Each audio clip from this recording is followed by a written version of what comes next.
Occasion ఏదైనా location ఎక్కడైనా తెలుగువారి వేడుక అంటే ఆలివ్ మిఠాయి ఉండాల్సిందే. ఆపరేషన్ సింధూర్ 150 కోట్ల మంది భారతీయుల కోరిక నెరవేర్చింది. ఆపరేషన్ సింధూర్ 27 మంది అమాయకుల ఆత్మకు శాంతి చేకూర్చింది. ఆపరేషన్ సింధూర్ పాక్ భారత్ దెబ్బను మరోసారి రుచి చూపెట్టింది. పహల్గాం దాడికి ప్రతీకారంగా ఉగ్ర స్థావరాలను నేలమట్టం చేసింది. పాక్ భూభాగంలోకి భారత దళాలు దూసుకెళ్లి 100 మందికి పైగా ఉగ్రముక్కలను లేపేస్తుంది. ఒక్క మాటలో చెప్పాలంటే మంగళవారం రాత్రి పాకిస్తాన్కి కాళరాత్రి. ఏంటి ఈ ఆపరేషన్ సింధూర్? పాకిస్తాన్పై ప్రతీకార దాడికి ఆ పేరు ఎందుకు పెట్టారు?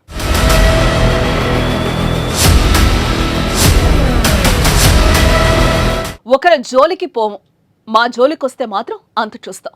ఎంత దూరమైనా వెళ్తాం. శాంతి మా నినాదం. ఆ శాంతికి భంగం కలిగిస్తే మాత్రం అశాంతే.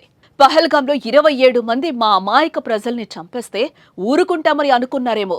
నెవర్. దానికి జవాబ్ ఆపరేషన్ సింధూర్. అసలు ఆపరేషన్ సింధూర్ అంటే ఏంటో తెలుసా? ఆ అర్థం తెలుసుకో ఓ భారతీయుడా, నీ ఛాతీ పొంగిపోతుంది.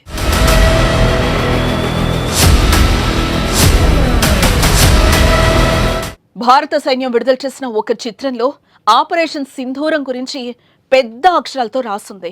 సింధూరంలోని ఒక సింధూరం గిన్నె లాంటిది. దానిలో కొంత భాగం చిందరవందరగా పడింది.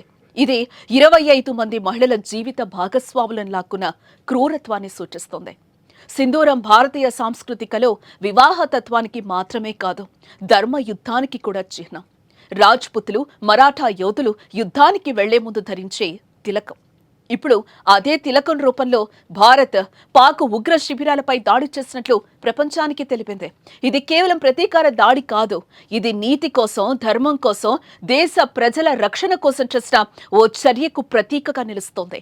ఏప్రిల్ 22న పహల్గాంలోని బైసరన్ లోయలో పర్యాటకానికి వచ్చిన వారిని ఉగ్రవాదులు భార్యల ముందే చంపేసి వారి నుదిటిన బొట్టును చెరిపేశారు.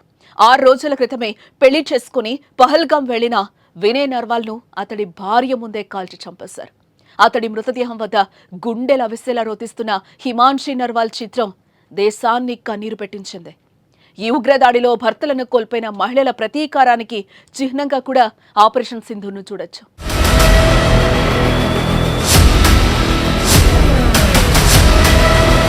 సింధూరం అనేది దర్గా, శక్తి దేవతలతో సంబంధం కలిగి ఉందని నమ్ముతారు. అలాగే సింధూరం ధరించిన వారికి దుర్గాదేవి రక్షణగా నిలుస్తుందని విశ్వసిస్తారు. పురాణాల ప్రకారం సింధూరాన్ని మొదటగా శివుడు ఉపయోగించాడు. వివాహ సమయంలో పరమశివుడు పార్వతీదేవి నుదుటిన సింధూరం పెట్టాడు. అప్పటి నుంచి ఈ సంప్రదాయం ప్రతి హిందూ వివాహంలో భాగంగా మారింది. ఈ ఆచారం భర్తల పట్ల భార్యలకు ఉన్న గౌరవం, విధేయతను తెలియచేస్తోంది. ఈ సింధూరం భార్యలు, భర్తలను కాపాడే పవిత్ర సంకేతం మాత్రమే కాదు, ఓ యోధుని తలపై ధరించే గర్వతిలకం కూడా.